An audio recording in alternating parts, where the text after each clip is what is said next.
शाहरुखा मैगुना telephone line सरा अमरादारी करने गए बानो मारूवी मेमन। अस्सलाम वालेकुम मारूवी मेमन साहिबा। हेलो। अस्सलाम वालेकुम जी। जी अस्सलाम वालेकुम। मेमन साहिबा, आज 8 मार्च है और खवातीन का आलमी दिन मनाया जा रहा है। हर साल हम इसको मनाते हैं, लेकिन देखा जाए आज भी खवातीन उसी जगह पर खड़ी है, आज भी वो मसाइल का शिकार है, आज भी वो जुल्म ज्यादती का शिकार है, इम्तियाजी सलूक का शिकार है। क्यों ये चीजें आज भी वैसे की वैसे हैं? देखिए, इसकी बुनियादी वजह ये कि खवातीन की जो इज्जत है वो उस तरह से नहीं की जाती है जिस तरह से इस्लाम में लिखी हुई है। और इस साल मैंने तो यही मैसेज दिया है कि इज्जत करें खवातीन की।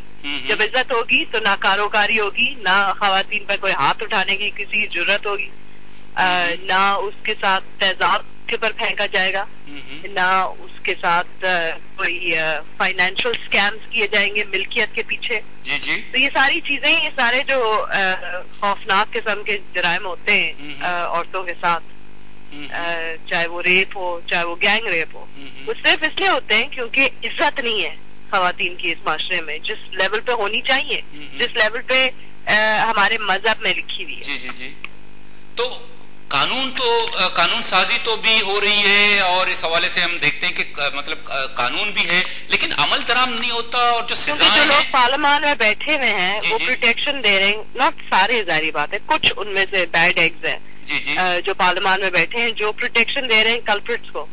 और जब वो कल्प्रिट्स को प्रोटेक्शन देते हैं तो फिर वो कानून साजी का तहफ़्फ़ुज़ तो नहीं कर रहे ना, वो तो उसका उल्टा हिसाब हो रहा है। अच्छा। तो ये सारी मुश्किलात हैं जिसका सामना हमें करना पड़ रहा है एज वुमेन पार्लियामेंटेरियंस। तो और हम इसी जद्दोजहद में सारा साल बिजी होते हैं और फिर अगला साल शुरू होता है और फिर हम रिव्यू करते हैं कि इस साल कितने खौफनाक वाकयात हुए, उस पे जो है इंसाफ कितने लोगों को मिला। तो कोई खास कारकर्दगी नहीं सामने नजर आती है और कोई इत्मीनान को कारकर्दगी बिल्कुल नहीं है। अच्छा, बातें तो होती है कि वुमेन्स डे मनाया जा रहा है, मनाया जा रहा है, लेकिन थोड़ा सोचना भी चाहिए क्या मना रहे हैं हम, क्योंकि हमारी कोई ऐसी कोई स्पेक्टेक्युलर कारकर्दगी तो मुझे नजर नहीं आ रही। तो क्या ये फ्यूडल ख्यालात हैं या जो थ्योक्रेटिक ख्यालात हैं जो खुलकर सामने आ रहे हैं? रियासत भी बेबस है, कारोकारी हो रही है, जिरगा हो रहा है, वहां पर खवातीन को सजाएं दी जा रही हैं, ये आज तक खत्म नहीं हो रहा। हालांकि देखा जाए अब तो एक जमहूरी हुकूमत है, लिबरल और सेकुलर जमातों पर मुश्तमिल एक हुकूमत कायम है, लेकिन फिर भी ये सवालात आज भी उसी की तरह हैं। क्योंकि सोच एक हुक्मरानी की सोच है, सोच एक ऐसी सोच है जिसमें इज्जत नहीं है औरतों के लिए। तो चाहे वो जमहूरी हो, चाहे वो लिबरल हो, सेक्युलर, ये तो वर्ड्स है ना। आपने तो जाके देखना है ऑन ग्राउंड क्या हो रहा है। हम तो ऑन ग्राउंड रहते हैं, हम इस्लामाबाद के ड्राइंग रूम से बातें नहीं करते। और मैंने जो 4 के 4 प्रोविंसेस और 2 के 2 टेरिटरीज विजिट किए हैं, वहाँ मुझे ये खतरनाक चीजें नजर आई हैं। जाहिर बात है कुछ इलाकों में ज्यादा नजर आई हैं, कुछ इलाकों में कम नजर आई हैं, ये तो कहना जरूरी है। लेकिन बात तो सारी वहीं जाके फिर के वहीं आ जाती है कि रवैये कैसे हैं। रवैये, जब आप इज्जत करेंगे एक औरत की क्योंकि वो एक औरत है, सिर्फ इसलिए नहीं क्योंकि वो एक बेटी है, एक माँ है, एक बहन है, उसका एक रोल है, नहीं, एक औरत के हैसियत से आप उसकी इज्जत करते हैं। आपके माशरे को आगे लेके जाना है, आप उसके बगैर माशरा नहीं चल सकता। अच्छा, कुछ है ही नहीं। कहा यह जाता है कि मुआशरे में जो फैसला साजी होती है वो हुकूमत से लेकर घर तक, इस फैसला साजी में खातून का जो किरदार है वो इसको नजरअंदाज किया जाता है। लेकिन पार्लियामेंट में अब तो देखा जाए तो खवातीन की एक बड़ी तादाद है उसमें, तो अब भी क्यों ये मसाइल? क्योंकि जो पार्लियामेंट में जो तादाद है उसमें 2 इश्यूज हैं। एक तो उनको सेकंड क्लास सिटीजन ट्रीट किया जाता है क्योंकि वो जो ज्यादा तो बड़ी तादाद जो उसमें से वो रिजर्व सीट पे आई है, जैसे मैं खुद आई हूँ रिजर्व सीट पे। अच्छा। जब हम सिलेक्टेड नहीं बट इलेक्टेड आएंगे तो हमारी इज्जत ज्यादा होगी। ये जो हमारे साथ डिस्क्रिमिनेटरी रवैया किया जाता है, अच्छा, इससे काफी नुकसान है। और दूसरा यही कि जो लोग आए हैं पार्लियामेंट में, वो आई थिंक ये सोचना पड़ेगा कि जो सिलेक्शन हो रही है वो किस तरह से हो रही है। अगर आपने सिर्फ अपनी पार्टीज को खुश करके, आवाम का इश्यूज उठा के नहीं, सिर्फ पार्टीज को खुश करके हर 5 साल वापस पार्लियामान में आ जाना है और दूसरे लोगों की आप जो है ब्लॉक कर रहे हैं चांसेस, तो ये भी सोचने वाली बात है कि वापस बार बार उन्हीं औरतों को आप रिजर्व सीट्स ना बख्शें, नए लोग लेके आए ताकि नए लोगों की एंट्री हो, और ऐसे लोग लेके आए जो प्रोफेशनल्स हैं, जिन्होंने कुछ अचीव किया हुआ हो, जो अपनी राइट में वहां पहुंचे, जिनकी अपनी कोई एक्सपीरियंस है किसी भी शोबे में हो सकता है, कोई लॉयर हो सकता है, कोई डॉक्टर हो सकता है, कोई इंजीनियर हो सकता है, कोई कॉर्पोरेट बैंकिंग सेक्टर से। मैं